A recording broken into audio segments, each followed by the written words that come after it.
예, 오늘은 예레미야 36장이고요. 특별히 오늘 말씀은 우리 킹제임스 성경을 믿는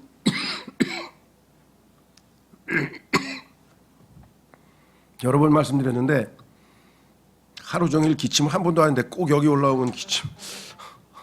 이게 아직도 초보자가 돼가지고 긴장을 해서 하는 건지 마귀가 기다리고 있다가 한 방해를 하는 건지 답은 모르겠어요. 근데 신기하게 하여간 하루 종일 기침 한 번도 안 했는데 여기만 올라오면 꼭 기침을 하네. 여기 뭐가 좀 있나? 예.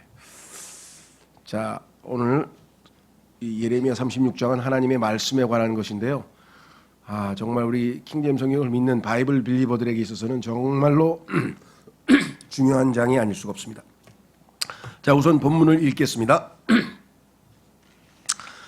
그러고 나서 이러한 일이 있었으니 유다 왕 요시아의 아들 여호야킴의 제4년에 주께로부터 예레미야에게 이 말씀이 임하였으니 이같이 말씀하셨느니라.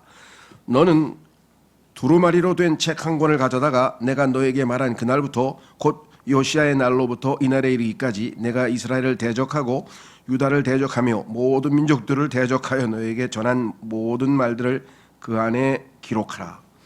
자, 여태까지 예레미야의 사역은 말씀을 선포하는, 말로 선포하는 그런 사역이었는데 하나님께서 이제 구두로 하는 사역을 시작하라는 거죠.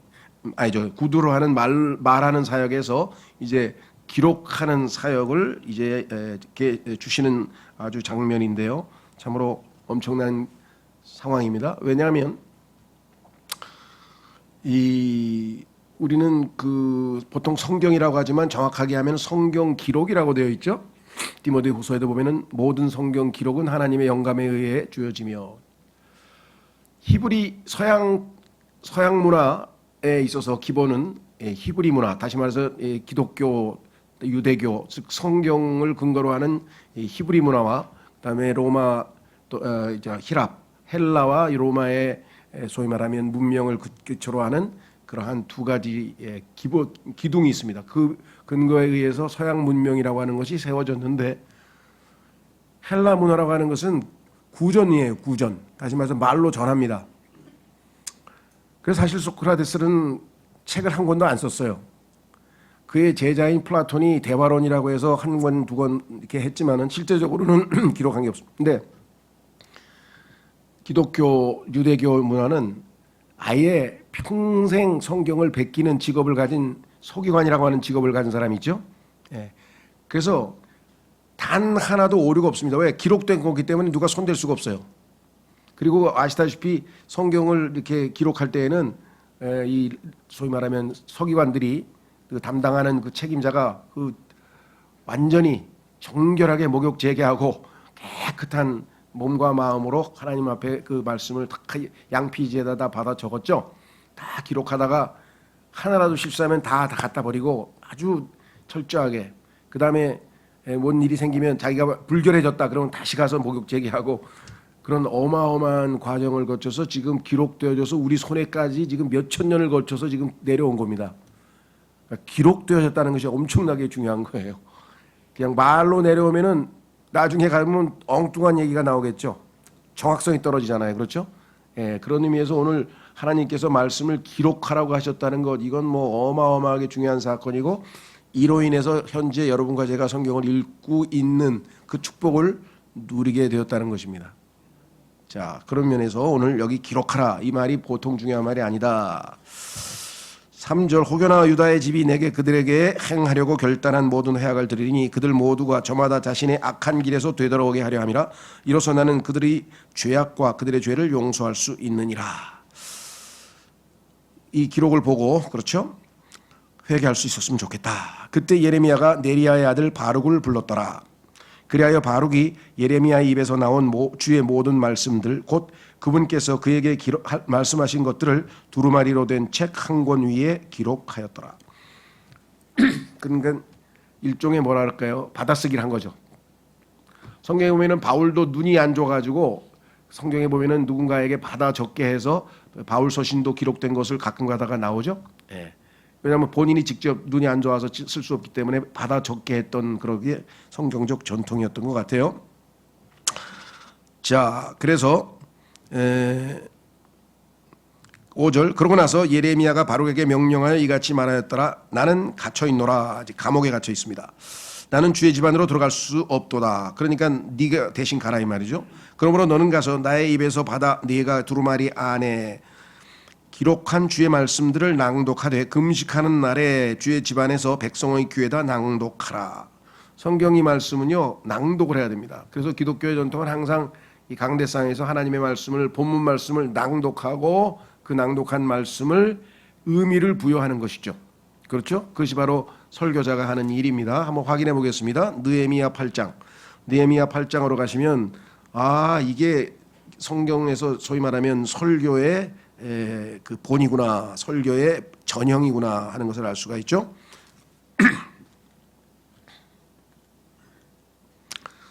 느헤미야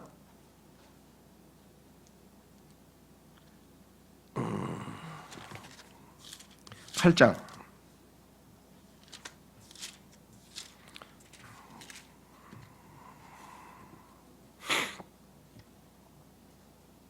느헤미야 8장. 이렇게 써 있습니다. 사람들이 이제 모입니다. 예배를 드리기 위해서. 느헤미야 8장 1절. 그리고 온 백성이 물문 앞에 있는 문 이름이 남대문 할 때 그 대문 그런 큰 성의 이름이 물문이에요. 물문 앞에 있는 거리 안으로 한 사람 같이 스스로 함께 모였더라. 그리고 그들이 서기관 에스라에게 모세의 율법책을 가져오라고 말하였으니 책입니다. 구전으로 된 게 아니에요. 기록된 말씀이에요. 그 율법책은 주께서 이스라엘에게 명령하신 것이라. 그런즉 일곱째 달 1일에 제사장 에스라가 남자들과 여자들 모두로 이루어진 회중합과 이해력이 있어서 들을 수 있는 모든 자들 앞에 율법을 가져왔더라. 이게 중요합니다. 이해력이 있어야 돼. 이해. 예수님께서 항상 물어보셨죠. 너희가 이해했느냐? 내가 너희에게 한 말을 이해했느냐? 그렇게 물어보시죠. 그리고 그가 아침부터 한낮까지 물문 앞에 있는 거리 앞에서 남자들과 여자들과 이해할 수 있는 자들 앞에서 그 안에 있는 것을 기록된 거죠. 낭독하였더라. 그래서 낭독을 하고 그리고 온 백성의 귀가 율법책에 열중하였더라. 그러자 서기관 에스라가 목재 강단 위에 섰으니, 지금 제가 서 있는 게 이 강단이죠. 왜냐하면 사람들이 똑같은 크기로 서 있으면 얼굴이 안 보이잖아요. 그러니까 강단에 올라서야 밑에 있는 사람들이 얼굴이 보이니까 하나님의 말씀을 들을 수가 있죠. 그들이 그 목적으로 만든 것이라. 그리고 그의 옆에는 마띠디아와 세마와 아나야와 우리자와 힐키야와 마아세야가 그 오른편에 섰고, 그 왼편에는 푸다야와 미사엘과 말키야와 하슘과 하슈바다나와 스가랴와 무슐람이 섰더라. 그리고 에스라가 온 백성의 목전에서 책을 펼쳤더라. 기독교는 책의 종교입니다. 그래서 성경이란 단어가, 바이블이라고 하는 단어가 the book, 그 책이란 뜻이라 그랬죠. 그리고 그것은 집합명사로서 비블로스, 66권의 책들로 구성된 그 책 한 권 이렇게 된다 그랬어요. 그리고 에스라가 온 백성의 목전에서 책을 펼쳤더라. 이는 그가 온 백성보다 위에 있었기 때문이라. 지금 제가 위에 있는 것과 마찬가지. 그리고 그가 그것을 펼쳤을 때 온 백성이 일어섰더라. 그래서 지금 미국의 독립침례교회 보면은요, 본문 낭독할 때는 다 일어서는 풍습이 있는 교회도 있어요. 그 좋은 전통인 것 같아요. 우리는 굳이 시행은 안 하지만 하는 그런 데도 있다. 이에 에스라가 주 곧 위대하신 하나님을 찬양하였더라. 그러자 온 백성이 자신들의 손을 들어 올린 채 아멘 아멘 하고 대답하였더라. 저희 교회는 아멘이 좀 작은데 쑥스러워서 그런 것 같은데, 그죠? 아멘 소리 크게 내면 저 사람 순봉에서 왔나 봐, 그 소리 들을까 봐 걱정하는 모양인데, 아닙니다. 여기 아멘 소리 크게 해도 괜찮아요. 그러면 죄송합니다. 그러면서 그들이 자신들의 머리를 숙여 절하였고 자신들의 얼굴을 땅바닥에 대고 주께 경배하였더라. 주님을 경배하려면 아주 땅바닥에 대고 아주 제대로 된 경배를 해야죠. 예슈아와 바니와 세레비야와 야민과 아쿡과 삽부디야와 오디자와 바세야와 클리타와 아자리야와 요사밧과 하난과 플라야와 레위인들도 백성에게 율법을 이해시켰더라. 이해시키는 게 중요하죠. 그리고 백성이 자신들의 위치에 섰더라. 자, 이게 중요합니다. 8절. 이처럼 그들이 하나님의 율법 책에 있는 것을 명확하게 낭독하였고, 명확하게 낭독하였고 그 말 뜻을 알려주었으며 이게 이제 그죠? 지금 설명을 해서 말 뜻을 알려주었으며 그들로 하여금 낭독한 것을 이해하게 하였더라. 이게 설교입니다. 설교의 본을 우리가 성경에서 확인해 볼 수 있죠. 물론 나중에 전도서에 가면 또 있습니다만은 어쨌거나 오늘 중요한 것은 기록된 책을 읽어주었다. 다시 예레미야 36장으로 가셔서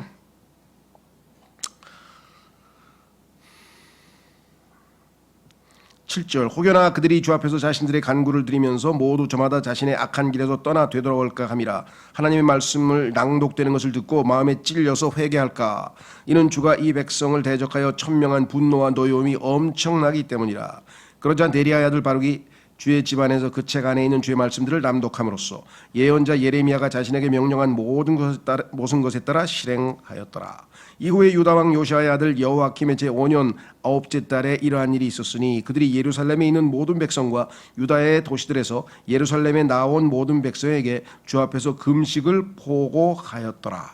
얼핏 들으면 야 하나님의 말씀에 찔림을 받아서 금식 기도하는 것 모양이다. 그런데 실제로 보면은 나중에 한 행동 보면 아니죠. 이것은 종교 의식입니다. 일종의 종교 의식. 형식적인 거죠. 예를 들면 우리 조선 시대에 뭐 가뭄이 들었다 그러면 왕이 이제 뭐 기우제 드리러 가잖아요. 기우제. 그거하고 비슷한 행동을 한 거예요. 실제적으로 마음이 회개한 게 아니었죠. 왜? 뒤에 하나님의 말씀에 대한 태도를 보면 알 수 있죠. 자, 10절 그때 바룩이 주의 집안에서 곧 주의 집 새로운 문에 출입구에 있는 더 높은 뜰 안 서기관 샤판의 아들 그마리아의 방실에서 그 책에 있는 예레미야의 말들을 모든 백성의 귀에다 낭독하였더라. 자, 11절 샤판의 자손이자 그마리아의 아들인 미카야가 그 책에서 나온 주의 모든 말씀을 듣자 너무나 놀랬죠. 그 말씀을 듣고. 그래서 그때 그가 왕의 집안으로 내려가서 서기관의 방실로 들어갔더라. 그러니까 백성들 중에 한 사람이 이거 왕에게 알려야 되겠다 싶었죠. 곧 서기관 엘리사마, 세마야의 아들 들라야, 악볼의 아들 엘나단, 샤판의 아들 그마리야, 하나니아의 아들 시드키야와 모든 통치자들이더라. 그러니까 이제 국가의 위정자들 앞에서 하나님의 말씀이 이렇게 백성들 앞에 낭독되었습니다 하고 이제 보고를 드리는 거예요. 그렇죠?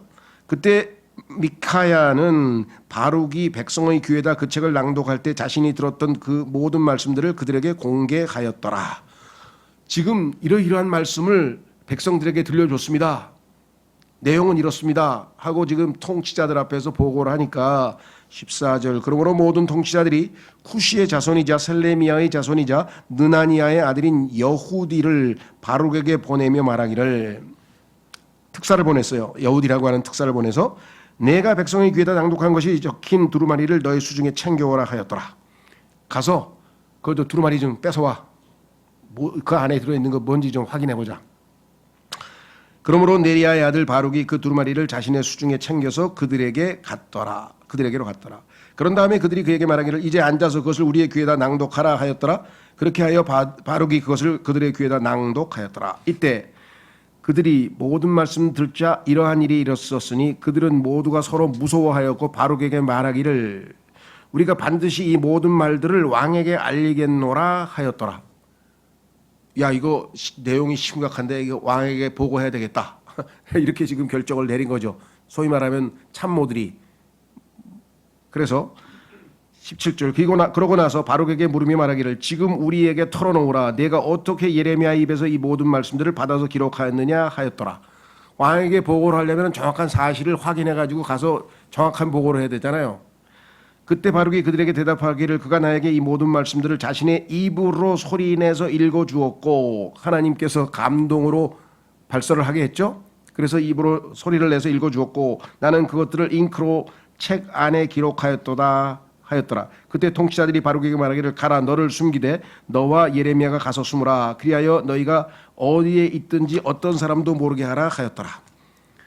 너희가 지금 떠들고 다니면 지금 나라가 위태로워져. 백성들이 동요하고 민심이 흉흉해지면 큰일 나니까 너 가서 꼼짝 말고 숨어 있어 하고 지금 지시를 내리고 가서 왕에게 급히 보고를 합니다.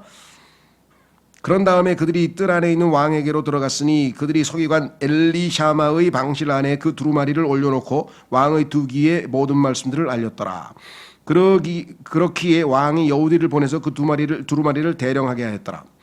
그런즉 그가 서기관 엘리샤마의 방실에서 그것을 가져왔더라. 그런 다음에 여우디가 왕의 두 귀와 왕의 곁에 선 모든 통치자들이 두 귀에다 그것을 낭독하였더라.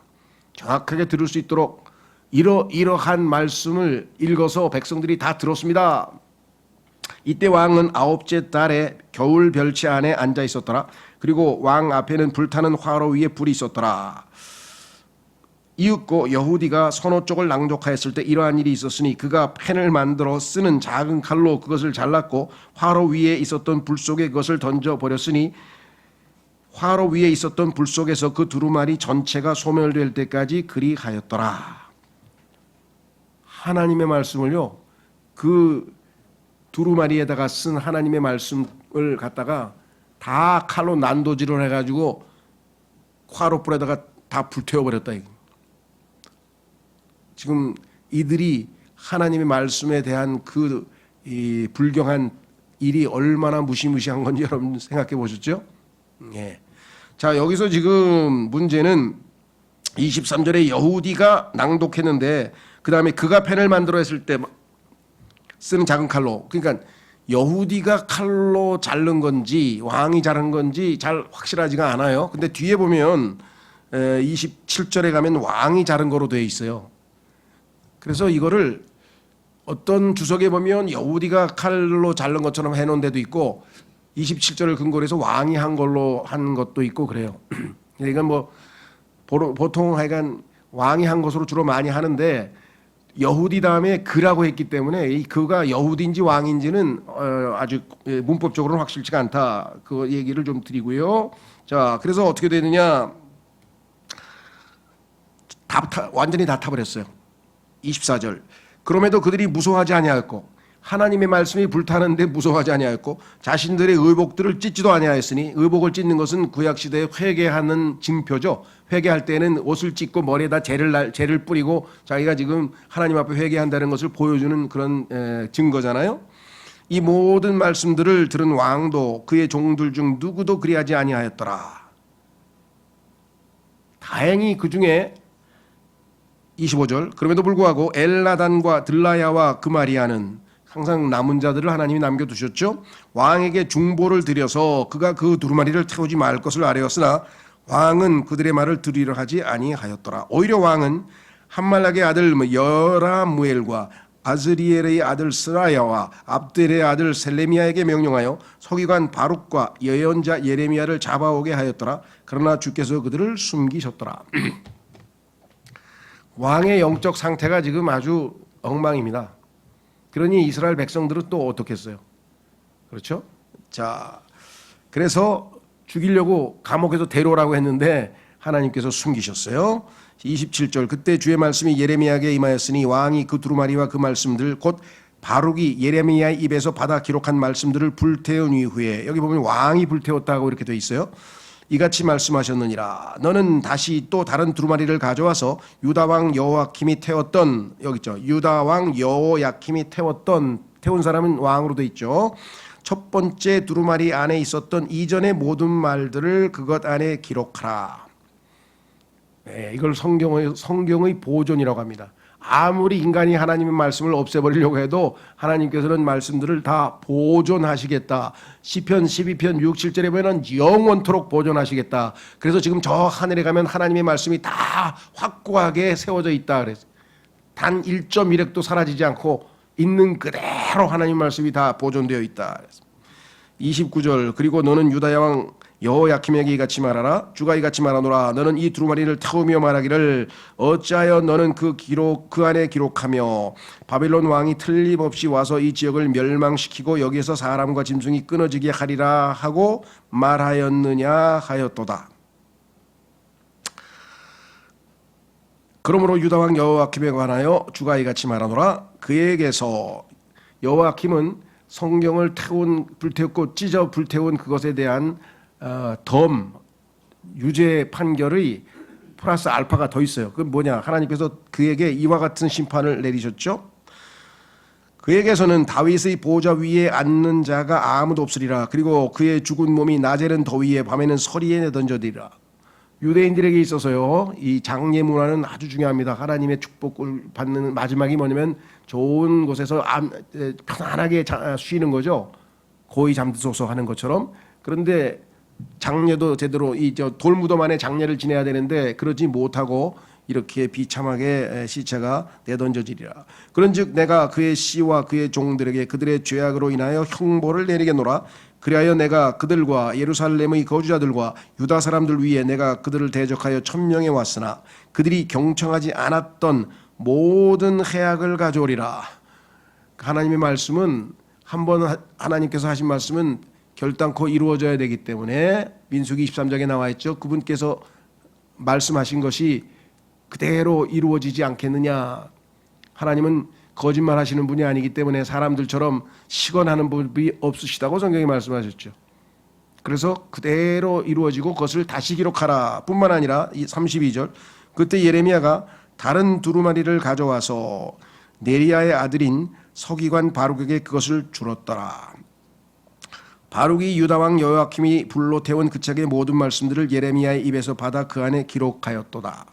다시 원본을 그대로 살려서 하나님께서 다시 불러줘서 다시 썼고, 그 다음에 그리고 그것들 외에도 비슷한 여러 말씀들이 거기에 더하여졌더라.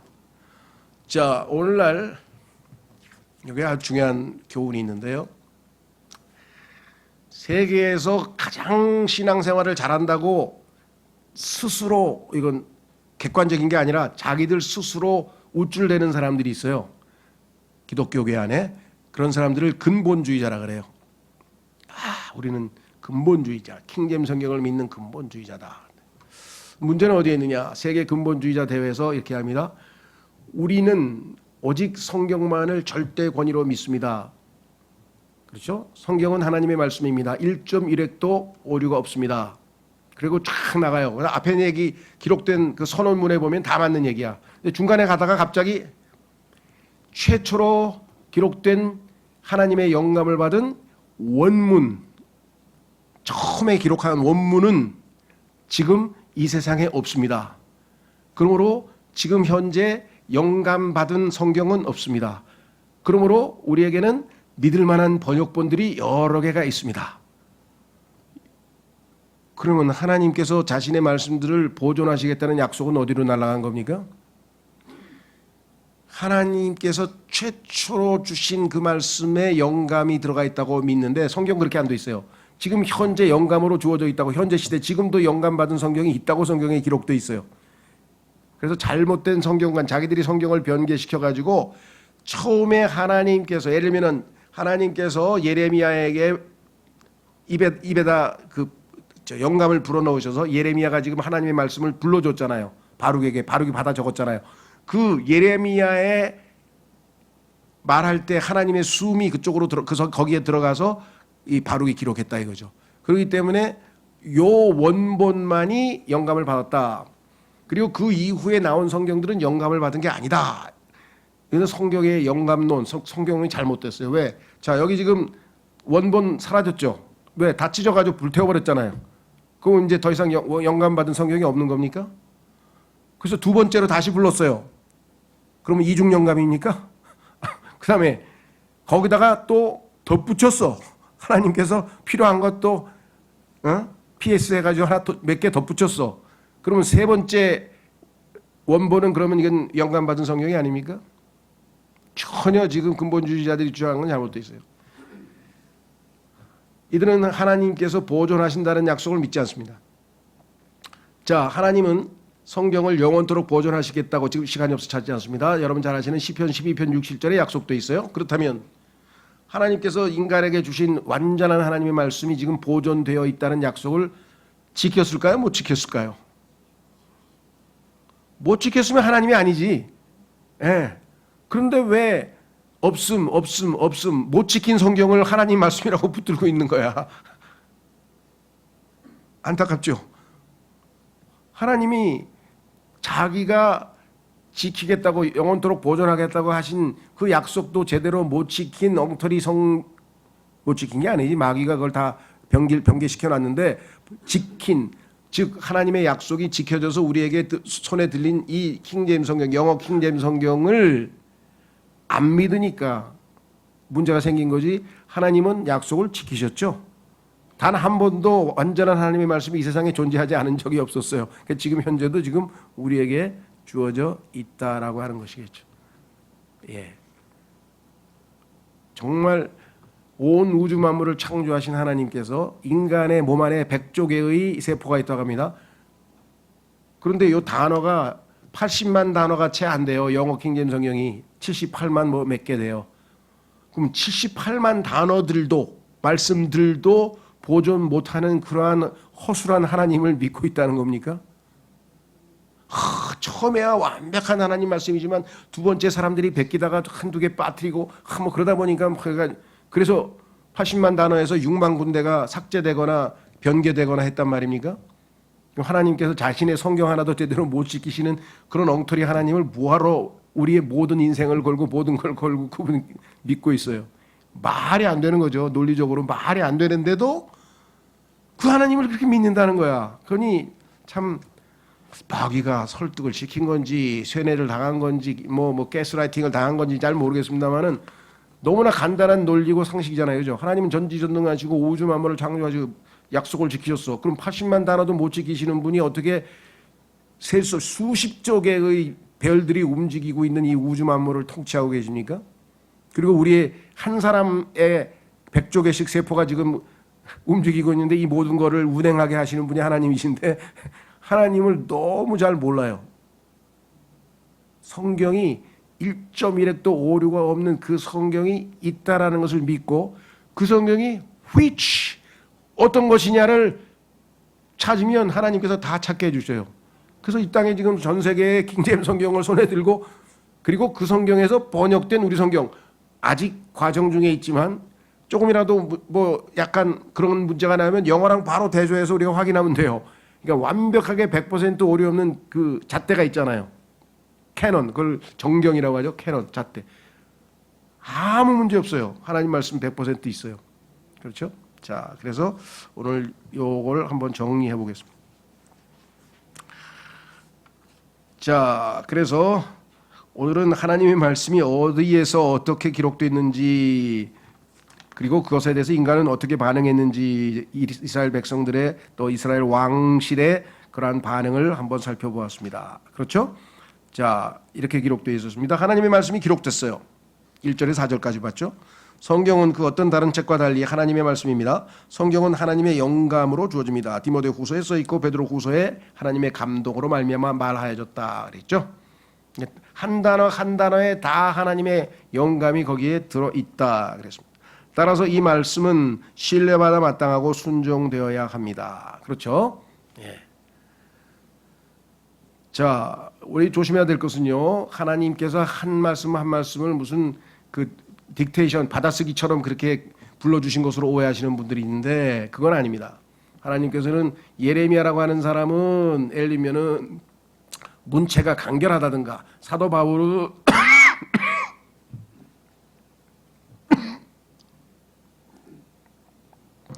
사도 바울은 문체가 논리적이죠. 로마서 같은 걸 보면 정말 논리적이고 또 시편 기자는 감성적이고 그러니까 각자마다 그 사람들의 개성과 문체와 모든 사회 배경과 그 다음에 자라온 모든 교육 환경과 이런 것들을 총괄적으로 종합해서 그들이 자유롭게 글을 쓰되 기록하되 하나님께서 하나님의 말씀을 영감으로 거기에 단어들에 다 넣어주셨다는 거죠. 그러니까 그냥 기계적으로 로봇가 받아 적듯이 하나님이 부르시면 그냥 딱딱 그냥 기계적으로 받아 적은 그런 영감은 아닙니다. 그건 잘못된 거고요. 자, 그래서 하나님의 기록된 말씀은 그 다음에 어떻게 되겠습니까? 당연히 선포돼야 되겠죠. 선포. 그래서 5절에서 10절까지 아까 우리가 읽었죠. 하나님께서는 자신의 신성한 말씀을 인간에게 선포하실 때 인간을 도구로 사용하십니다. 기록된 말씀을 보면 되나요? 그렇죠? 예. 근데 아직도 저 기도원에 가서 골방에 가지고 하나님의 육성을 좀 듣고 싶다 그래가지고 그냥 외치면서 기다리는 사람이 있어요. 그래가지고 마귀의 음성을 듣고 와가지고 하나님 음성 들었다가 또 막 헛소리하고 하나님께서 다 기록을 해가지고 사용한 일꾼들은 발설한 일꾼들은 다 이미 임무를 마쳤는데 지금은 그렇게 안 하시죠. 그래서 하나님의 말씀을 들었다는 사람은 무조건 의심하면 되고 따라가면 안 되고요. 기록된 말씀이어야 됩니다. 반드시. 자, 그래서 여기 로마서 10장 14절에 또한 선포자 한 명도 없이 어떻게 그들이 듣겠느냐. 누군가가 선포를 했으니까 하나님의 말씀을 드렸죠. 그렇죠? 하나님께서 말씀하시기를 순서가 기록하고 그 기록된 말씀을 선포하는 일꾼을 또 부르셔서 사용하신다 그랬습니다. 여기에 대해서 마귀는 하나님의 말씀을 변질시키고 부패시키고 파괴하고 온갖 수단을 사용합니다. 그래서 이 성경 보존의 역사를 보면요, 정말 피해 발자취, 얼마나 고난이 많았는지 모르겠어요. 성경 때문에. 자, 여기에도 지금 하나님 말씀을 파괴하는 마귀의 작태가 나와 있죠. 11절에서 26절 우리가 금방 내용은 쭉 읽었습니다. 왕이라면 자신을 위해 그 율법의 말씀을 복사하여야 하고 그 메시지에 유의해야만 합니다. 자, 거기에 나와 있는 신명기 17장을 한번 가보겠습니다. 신명기 17장으로 가보면은 하나님께서 왕에게 당부하시는 말씀이 있어요. 왕이 되면 너는 이렇게 하라 하고 하나님께서 시키신 일 중에 하나가 뭐냐? 거기에 하나님의 말씀에 대한 얘기가 나와요. 신명기 17장 18절.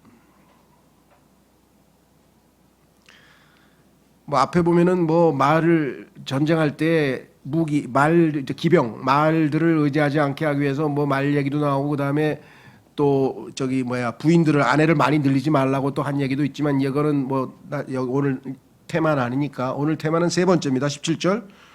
18절.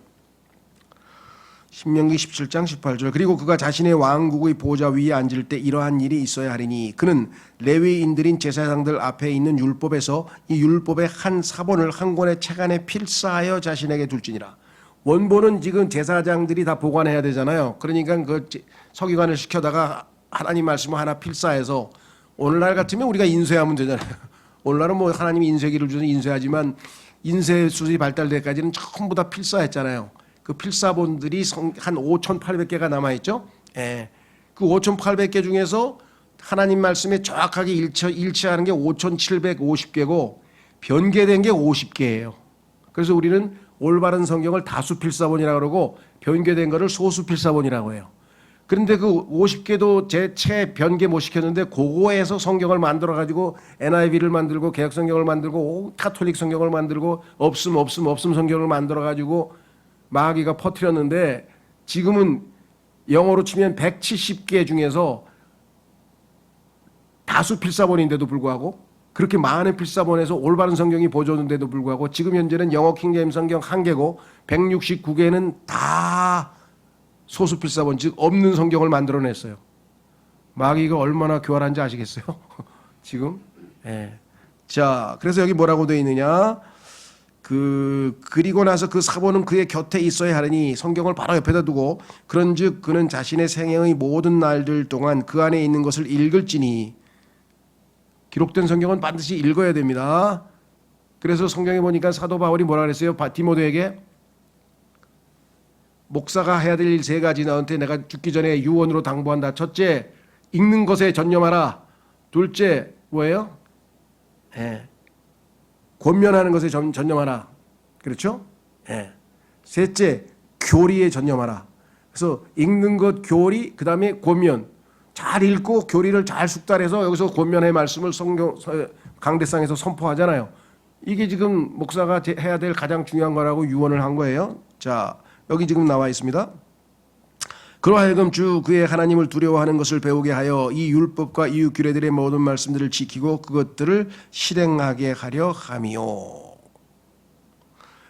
그의 마음이 자기 형제들 위로 치켜 세워지지 않게 하려 함이며 교만하지 내야. 자기가 왕이라고 깔보고 그러면 안 되죠. 그러하여금 이 명령에서 오른편으로나 왼편으로 벗어나지 않게 하려 함이라. 한쪽으로 치우치지 않게 하고 이로써 그가 자기 왕국 가운데서 자기 날들을 연장하려는 취지니 그래야 오래 살아요. 그와 그의 자식들이 이스라엘 한가운데서 자기 날들을 연장하게 하려는 것이라. 왕들에게 하나님께서 특별 당부를 하셨는데 솔로몬은 아주 그냥 1번서부터 3번까지 싸그리 다 어겼어요. 그냥 하라는 대로 정반대로 해가지고 참 헛되도 다 하고 그냥 그런 유명한 전도서나 하나 써놓고 가버렸는데 안타깝죠? 자, 다시 돌아오셔서 하나님의 말씀이 파괴됐습니다. 왕이라면 자신을 위해 그 율법의 말씀을 복사해야 돼. 복사하라 했잖아요. 필사하라 했잖아요. 그 메시지에 유의해야만 합니다. 그렇게 하라고 했습니다. 그런데 그는 예레미야가 말하고 바룩이 받아 적은 하나님의 말씀을 찢어 불 속에 내던졌습니다. 인간들은 성경을 파괴시키고자 할지 모르나 그것은 실패하고 말 것입니다. 그렇습니다. 여러분,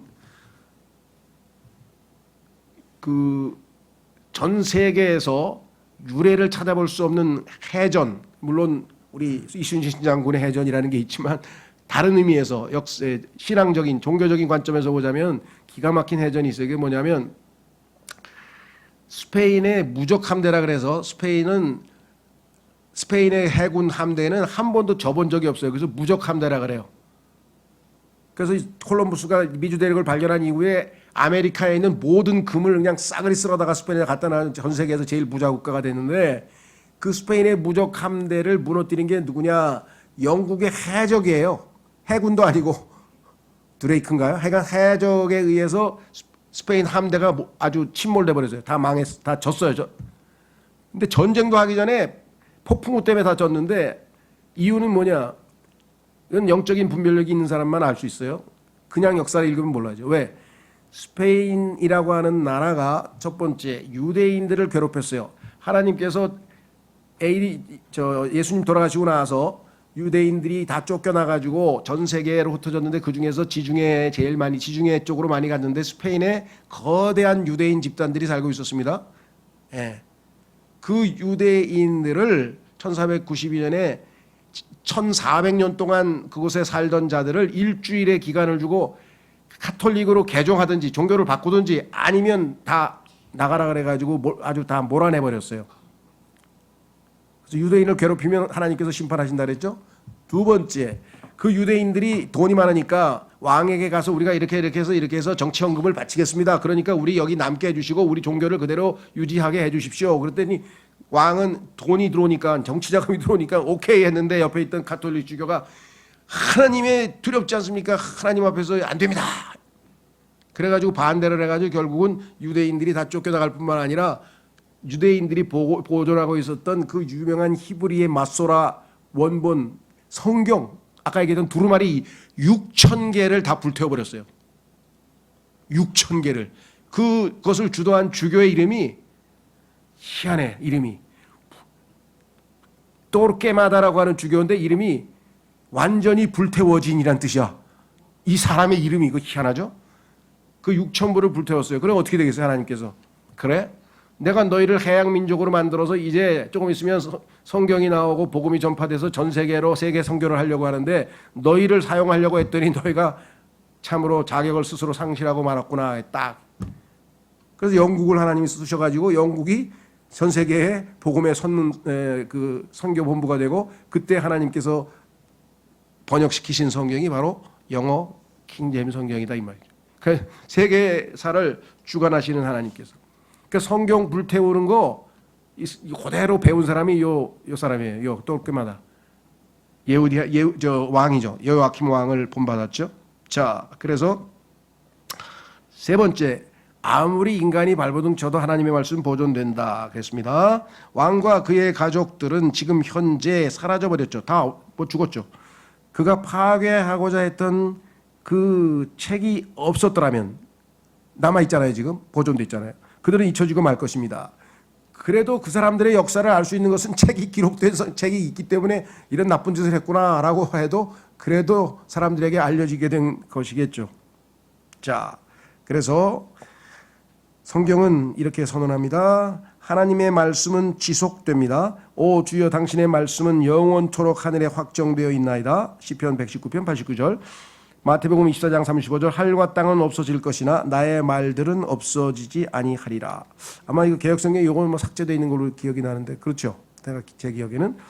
자, 그래서 성경에 보니까 하나님께서는 영원토록 하나님의 말씀을 보존하시겠다고 했고 그 약속이 지켜져 있다. 한번 성경 확인해 보겠습니다. 시편 12편 6, 7절. 마귀는 그 구절도 뜯어 고쳐놨어요. 또 하나님께서 성경을 보존하시겠다는 약속도 또 성경을 고쳐놨어. 그래서 이스라엘 백성들을 영원토록 보존하신다고 고쳐놨어. 하나님께서 왜 이스라엘 백성을 영원토록 보존한다는 얘기를 하시겠어요? 말씀이겠죠? 시편 12편 6절 주의 말씀들은 순수한 말씀들이라 흑도가니 안에서 정련되어 7번 정화된 은 같도다. 신기하죠? 틴데일, 커버데일, 제네바, 매튜, 그레이트, 비숍스 이렇게 6개의 성경이 우리처럼 지금 근본역, 한킹 뭐 이렇게 우리도 지금 막 여러 개가 있듯이 영어에도 이렇게 있었는데 하나님께서 마지막 7번째로 킹제임스 성경으로 딱 마침표를 찍어가지고 여기 보니까 7번 정화된 은 같도다. 우연의 일치인지 잘 모르겠어요. 제가 이거를 억지로 깨맞히는 건 아니고 참 신기하다는 걸 볼 수 있죠. 7절 오 주여 당신께서 그것들을 지키시리니 당신께서 그것들을 이 세대로부터 영원토록 보존하시리이다. 지금 현재도 보존되어 있어요. 단 1.1핵도 오류가 없고. 왜? 지금 1611년서부터 지금 400년이 넘었죠. 2011년인가가 400주년이니까 지금 10몇 년이 더 지났으니까 400년이 훨씬 넘은 지금까지 단 하나도 오류가 입증된 게 킹제임스 성경은 없습니다. 단 하나의 오류도 입증된 게 없어요. 하나님은 전지전능하신 분이에요. 하나님이셔요. 그렇기 때문에 하나님의 약속을 지금 그대로 지키셨죠. 자, 마지막에는 요거 아이작 테일러라고 하는 한 그 신앙인이 이렇게 고백을 했습니다. 그 불멸의 책은 3가지 큰 위험을 이겨냈습니다. 성경이죠. 첫째는 이 책의 친구들이 아니고 의입니다. 의. 저거 친구들의. 자, 이 책의 친구들이 누굽니까? 그리스도인들인데 태만함. 성경을 읽지를 않아. 어디다 꼽아놨는지도 몰라. 그죠? 성경을 태만함. 친구들은 친구들이야. 그런데도 태만함. 두 번째는 이 책 위에 세워진 거짓 체계들, 거짓 종교들, 뭐 가톨릭, 정교회 등등등등등등. 세 번째, 이 책을 미워해온 자들의 공격. 직접 성경을 뺏기 위해서 색출 공작을 하고 전 세계에서 씨를 말리려고 했던 그 모든 공작들 다 이겨내고 지금도 전 세계에서 매년 통계를 내면 성경이 베스트셀러입니다. 매년 성경. 희한하죠? 읽지는 않는데 사. 읽지는 않는데 사. 왜? 베개라도 비고 자면 좀 편안하게 잘까 싶어서 그런가 봐. 전쟁? 지금 우크라이나 러시아 전쟁 나고 성경이 동났어요. 9.11 테러 나고 미국 전역의 모든 기독교 서점에 성경이 다 동났어요. 없어 성경이 다. 다 성경을 사다가 집에다 쟁여놓나 봐. 마음이 불안해서 그런가. 희한하죠. 그래서 얼마 전에 이 근본역이라는 성경이 예정보다 1년이 늦게 나왔는데 그 이유 중에 하나가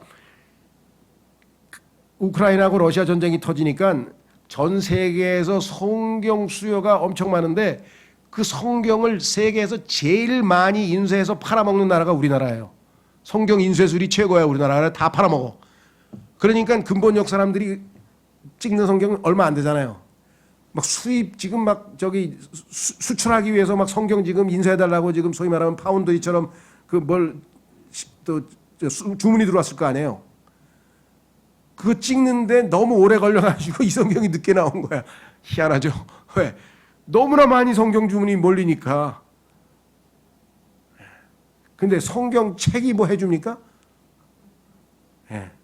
그 우상이에요. 성경 책이 뭐, 이 글자가 이게 뭐예요? 책이에요. 그렇죠? 이 책에 하나님의 생명이 들어가서 이 성령으로 말미암아 살아있는 말씀일 때 그것이 우리를 갖다가 붙들어주고 우리를 지켜주시는 거죠.